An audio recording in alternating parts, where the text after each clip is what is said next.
subsidi. Di materi subsidi, kami akan menjelaskan tentang pengertian subsidi, contoh barang subsidi, jenis-jenis subsidi, tujuan subsidi, manfaat dan dampak subsidi, dan terakhir yaitu kebijakan penghapusan atau pengurangan.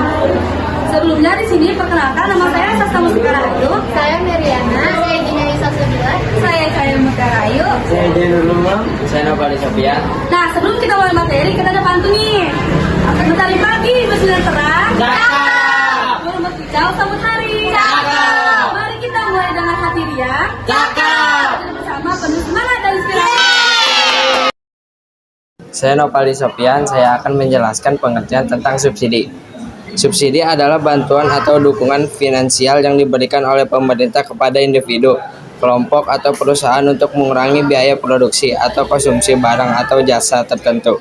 Tujuan subsidi adalah untuk meningkatkan kesejahteraan masyarakat, mendorong pertumbuhan ekonomi, atau mencapai tujuan sosial dan ekonomi tertentu. Subsidi dapat memiliki dampak positif dan negatif tergantung pada implementasi dan tujuan kebijakan. Saya Cahaya Mutiara Ayu. Saya di sini akan menjelaskan contoh barang subsidi. 1. Bahan bakar minyak BBM, pertalit atau solar. Listrik rumah tangga daya 450 VA dan 900 VA, gas LPG. Terus pupuk pertanian subsidi, beras lewat program bantuan seperti Restra atau beras untuk rakyat miskin. Benih tanaman pertanian, padi, jagung, kedelai, obat dan vaksin tertentu melalui program kesehatan pemerintah. Air bersih, tarif air murah dan dari Padang untuk warga kurang mampu. Transportasi umum, tarif murah, misalnya KRL, Transjakarta dan bus sekolah. Pendidikan, subsidi biaya sekolah, BOS atau bantuan operasional sekolah.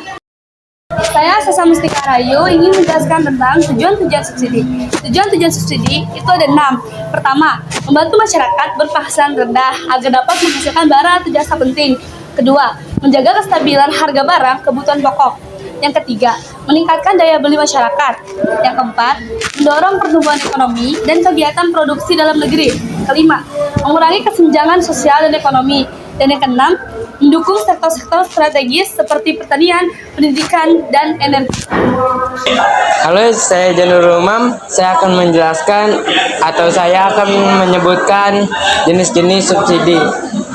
Subsidi ada 4. Yang subsidi pertama yaitu subsidi konsumsi.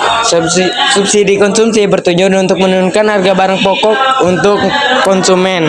Lalu ada subsidi produksi bertujuan untuk menekankan biaya produksi agar produsen meningkatkan hasil dari harga stabil. Ya. Lalu ada subsidi ekspor bertujuan untuk mendorong dan meningkatkan daya saing produk pasar internasional. Lalu ada subsidi ketenaga kerjaan bertujuan untuk menciptakan tenaga kerja atau membantu biaya pelatihan tenaga kerja. Halo, perkenalkan nama saya Meriana. Di sini saya akan menjelaskan manfaat subsidi dan dampak subsidi. Yang pertama, manfaat subsidi 1. Membantu masyarakat berpenghasilan rendah agar tetap dapat memenuhi kebutuhan pokok seperti listrik, BBM, dan pangan. Kedua, menstabilkan harga barang dan jasa sehingga inflasi tidak meningkat terlalu tinggi. Ketiga, mendorong pertumbuhan ekonomi karena biaya produksi menjadi lebih murah dan produsen. 4. Meningkatkan kesejahteraan masyarakat terutama di sektor-sektor penting seperti pendidikan, kesehatan, dan pertanian. Dan yang kelima, menjaga daya beli masyarakat agar perekonomian tetap bergerak. Dan dampak subsidi, dampak positifnya, harga kebutuhan pokok tetap terjangkau, perekonomian nasional menjadi lebih stabil. Sektor-sektor penting seperti pertanian, energi, dan transportasi dapat berkembang. Dan dampak negatifnya membebani keuangan ke negara jika jumlah subsidi terlalu besar tidak dapat sasaran, kadang subsidi dinikmati oleh kelompok mampu, menimbulkan ketergantungan pada bantuan pemerintah sehingga menghambat efisiensi dan inovasi, mengurangi anggaran sektor lain seperti pendidikan atau kesehatan. Halo, saya Gina. Saya akan menjelaskan tentang kebijakan penghapusan dan pengurangan subsidi.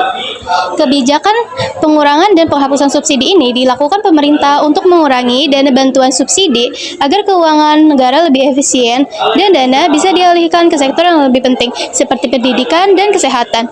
Alasannya, karena subsidi sering salah sasaran, beban APBN terlalu banyak, dan supaya masyarakat lebih hemat serta mandiri. Dampaknya, harga barang bisa naik seperti BBM dan listrik, tapi keuangan negara jadi lebih stabil. Contohnya, pengurangan subsidi BBM tahun 2014 dan penyesuaian tarif listrik bagi golongan tertentu.